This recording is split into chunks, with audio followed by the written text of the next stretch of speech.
Okay, so you know how in the current Dead by Daylight lobby, the characters are mostly just standing up and staring off into the distance. And even though some survivors have custom idle animations, all of them essentially share the same basic stance and they don't really have any unique poses. Well, on a Twitch livestream that took place on the 6th of October 2016, the developers showcased this private build of the game, in which the lobby looks a lot more diverse overall, with the survivors having their own distinctive postures. For instance, Jake Park looks like he's kind of squatting, while the two Nias can be seen sitting down with their legs crossed. Now, granted, these are just copy-pasted versions of the poses that the survivors used to do when they stood around the campfire in the early days of DBD, but even then, the very idea of survivors having different and unique stances in the lobby is just really cool.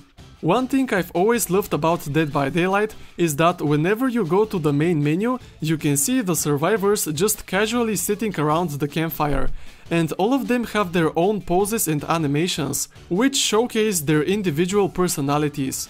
In my opinion, this adds so much depth and character to all the survivors, so perhaps the developers could implement something similar to this for when you're actually in the regular lobby, because honestly having every survivor standing in the same position is just a little bit boring, you know.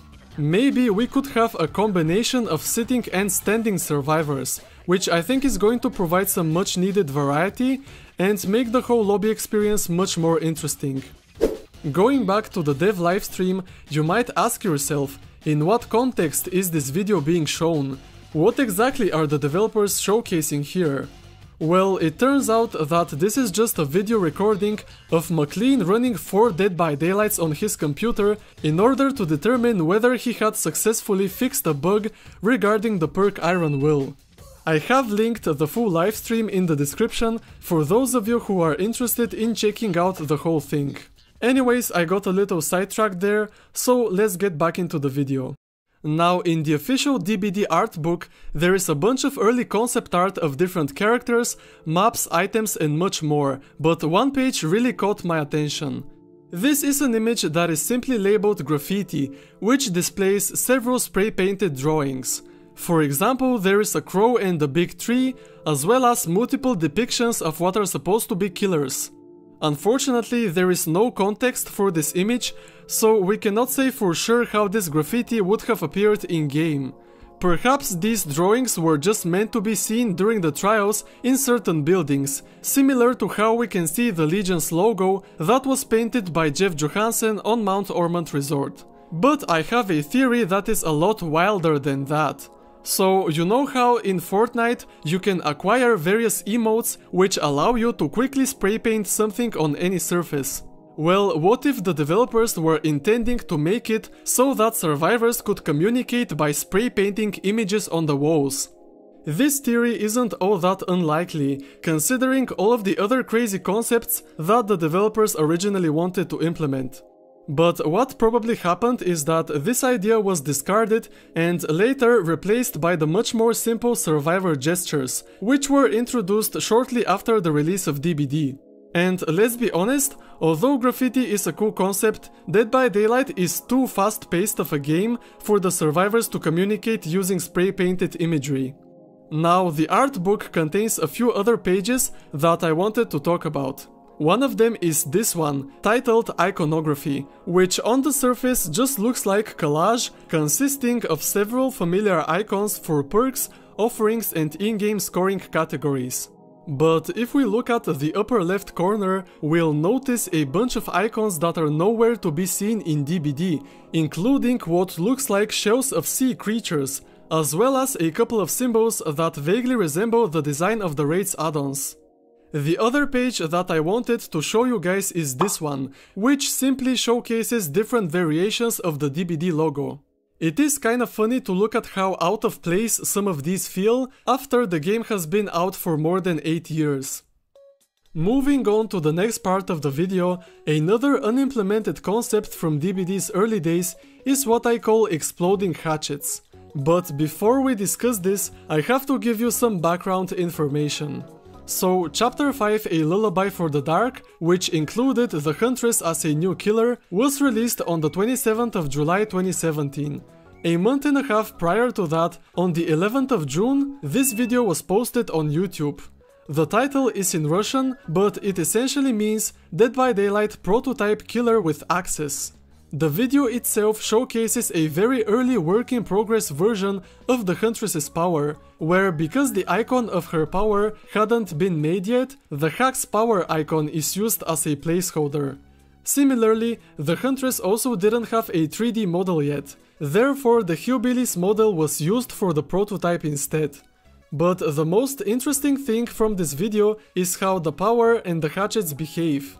Basically, by using the M2 button, the action for which was listed as undefined, the killer would start the lunging animation, but instead of performing a hit, they would throw a hatchet that would literally explode on impact and deal 1 health state of damage to a survivor.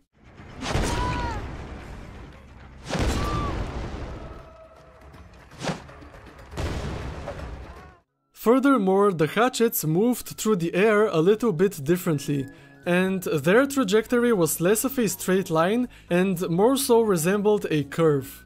Now, the reason why exploding hatchets were never implemented is because they were never actually meant to be added in the game. See, both the explosion VFX and the sound itself are default Unreal Engine assets, so they were probably used as placeholders for the particles that appear on impact with an object and the sound that plays whenever a hatchet hits something.